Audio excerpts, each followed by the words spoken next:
When you saw that video, what was your reaction? It's shocking. You hear stories of things like this happening, and I've heard stories of that happening in the past, but when you see an image of a child on their way to school, and you know, the most important thing any parent thinks about is the safety of their children.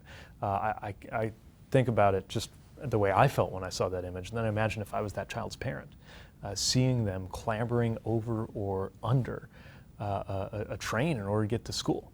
It's exactly why we believe that there needs to be and can be more done about this issue. Many of these communities are communities of color. Does that play a role in why this problem doesn't get solved more quickly and why it's been ignored?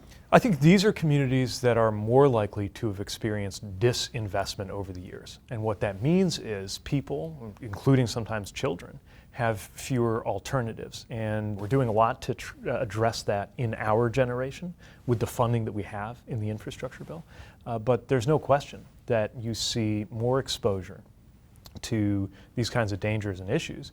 And you see a lot of communities, typically communities of color and lower income communities, that are more likely to live near ports, near rail yards, near railroad lines, which has implications for everything from safety to health. If we're at the point where there have been claims about hugely delayed response, injuries, deaths, fires, what does it take for these companies to actually take action? What more do we need to see happen here? Well, I think ultimately it's going to take more authority. We can push, we can cajole, we can shine a spotlight, but we actually aren't able as a department to command a railroad to change that situation.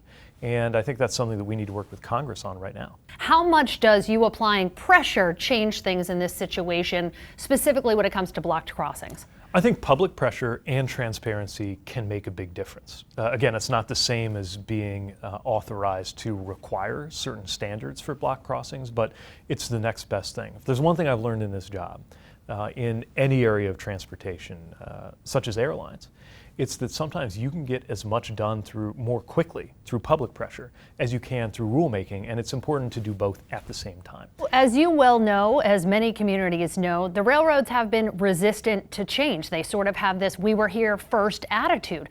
When it comes to blocked crossings, why will things be any different now?